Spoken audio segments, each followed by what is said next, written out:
વાહનો. હવામાં ઉડતા વાહનો. આ વિમાન છે. લાંબુ અંતર ઝડપથી કાપવા માટે વિમાન વપરાય છે. આ રોકેટ છે. આનાથી અંતરિક્ષનો પ્રવાસ કરાય છે. આ હેલિકોપ્ટર છે. ઓછા માણસોને ઝડપી પ્રવાસ માટે આ વપરાય છે. આ ગરમ હવાનો ફુગ્ગો છે. આ આકાશમાં ખૂબ ઊંચે ઉડે છે. આ હેંગ ગ્લાઇડર છે. આ યંત્ર સિવાય ચાલે છે. રસ્તા પર દોડતા વાહનો. આ ટેમ્પો છે. આનો ઉપયોગ સામાન હેરફેર માટે થાય છે. આ ટ્રક છે. આનો ઉપયોગ ભારે સામાનની હેરફેર માટે થાય છે. આ ટ્રેક્ટર છે. આનો ઉપયોગ ખેતરમાં નીંદવણી માટે તેમજ સામાન હેરફેર માટે પણ થાય છે. આ બસ છે. લોકોને એક સ્થળથી બીજા સ્થળે જવા માટે બસનો ઉપયોગ થાય છે. આ મોપેડ છે. આના પર ફક્ત 2 જ વ્યક્તિ પ્રવાસ કરી શકે છે. આ સ્કૂટર છે. આ મોપેડ કરતાં વેગે ચાલે છે. આ મોટરસાયકલ છે. મોટરસાયકલમાં 2 જ પૈડા હોય છે.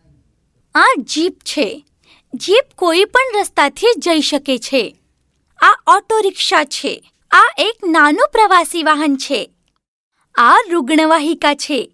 રોગીને સમયસર ઇસ્પિતળમાં પહોંચાડવા માટે આનો ઉપયોગ થાય છે. આ વેગન છે. આમાં સામાનની આવ-જા થાય છે. આ ટેન્કર છે. દ્રવ્ય પદાર્થની હેરફેર માટે આનો ઉપયોગ થાય છે.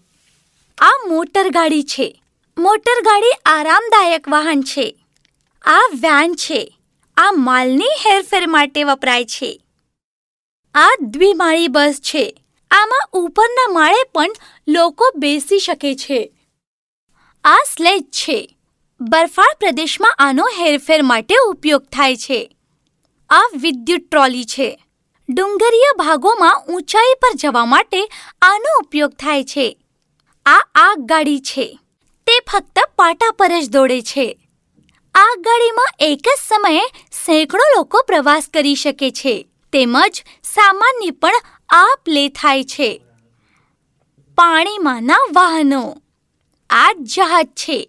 હજારો લોકોને એક જ સમયે સાગર અને મહાસાગર પાર લઈ જવા માટે જહાજોનો વપરાશ થાય છે. જહાજથી માલ હેરફેર પણ થાય છે. આ નાવડી છે. માછીમારી અને ઓછા અંતરના પ્રવાસ માટે નાવડીનો વપરાશ થાય છે. આ વેગવાન નાવડી છે. આનો ઉપયોગ મુખ્યત્વે શરત અથવા હોડ માટે થાય છે.